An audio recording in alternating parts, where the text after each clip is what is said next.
Welcome back, and joining us for a look at the day's markets action is Viv Govender from Rand Swiss Offshore. Thank you so much for your time, Viv. Viv, it's been quite an interesting trading day, especially with the US markets. A lot of pressure there on the Nasdaq and the S&P 500, but the Dow actually having a very, very good day. Is this just a signal of the rotation that we are seeing out of the tech sector into the broader market there in the US? Yeah, look, I mean, ever since we had the most recent set of inflation numbers start coming out, the market's been anticipating a rate cut by September. That basically means that companies are not earning money at the moment, which basically a lot of the smaller companies are now a little more valuable. Also, we've seen a huge run-up in tech stocks over the last year or so. To give you a bit of perspective, this is an amazing statistic. Until 2019, there was not a single company outside, I think, PetroChina and Saudi Aramco that were worth more than $1 trillion.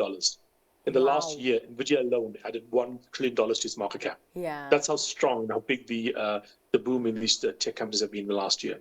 Sure, that is absolutely, absolutely amazing. But now, I mean, just looking at that tech sector, particularly the semiconductor stocks, could that pressure also be signaling something greater than this rotation that we are seeing? For example, geopolitical tensions, as we did see a slump in the shares of ASML today. Yeah, to a certain extent, I think ASML, in one aspect, has an unbreakable monopoly because it's just so good at what it does. It just has a huge advantage, and that means that being banned from China means that China is like a couple of years behind the rest of the world when it comes to chip manufacturing. And so that's a big difference. So in one aspect, that's good. And the other aspect it's bad is because they're so important that the US government's going to put a lot of restrictions on them because they really do fear the Chinese issue. I mean, Trump's VP pick, J.D. Vance, has put forward that China is the #1 threat to the US, and therefore it's likely that they're going to have more and more restrictions going forward on China if he does come into power, or Trump goes to power and he follows afterwards. And of course, understand Trump's an old man, so there's just not an insignificant chance that at some point in the next 4 years, J.D. Vance becomes president of the U.S. So that's going to be a negative for them. But I do think, and I'll talk about this later, that the advantage that ASML has is such a big advantage that you really can't look at that stock as being negative over the moment. All right, I hear you on that. Well, Viv, let's actually get to some economic data that came out locally today. We did have a retail sales for May seeing an uptick there of 0.8% year on year, but actually not the same story when you look at the month-on-month movement. So we did see a decline of 0.7% month on month. Just talk to me about what you're making the story that the retail sales are telling at this point. Yeah, look, I mean, things are pretty weak. Just look about 8% year on year. It's a pretty weak number, considering just how important the consumer is in South Africa, and for retail sales to be that weak, it's obviously going to be indicative of a very weak economy. That being said, looking forward, I think in the next year or so we might just see retailers looking a bit stronger. Load shedding has not been around for like 3 months now, and if you had asked me before the election, I would have thought that a month or so after the election, we've had load shedding recur, and there's been load reduction, which is not load shedding because it's more to do with transformers and so on. It's not to do with the overall power generation. But it does seem at the moment that we have no load shedding on the horizon, which is obviously a good thing. I think that, along with things like, for instance, the petrol price coming down a couple of times last few months, the Rand being stronger, also going to help. Could see a better future for retail sales than we've seen in the last year.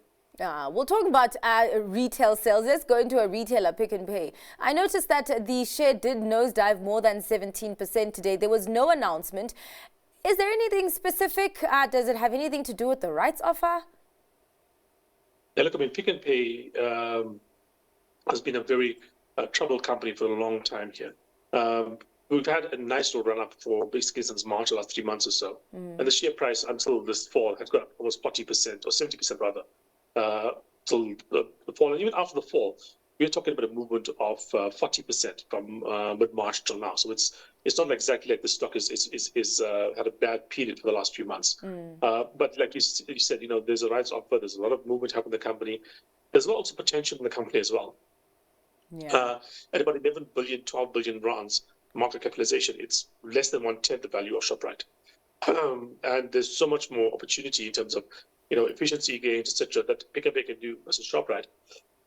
That the market has looked very favorably on this potential, revamp of the company after the rights issue. Viv, also BHP came out with its operational review for the year, talking about record iron ore production, higher copper production in over 15 years, seeming that the momentum for BHP is going there. Would this be one that would still be of interest to the market? Oh, most certainly, especially the copper. Remember, when BHP Billiton was coming to South Africa, wanted to buy Anglo American. They didn't want the iron ore. They didn't want anything else. They only wanted the copper, primarily the copper. Sunco did link up some of their operations with the fact that the iron operations were linked to South Africa and the copper were not. But I think also it does indicate, again, in this tech story, if you look at, for instance, recent reports from some of the bigger analysts out there, they are saying that if AI takes off like it has to take off to justify current prices, we'll be looking to close to 10% of U.S. energy production going towards the AI data centers, etc., by 2030. That means a lot more copper. That means a lot more demand for copper out there.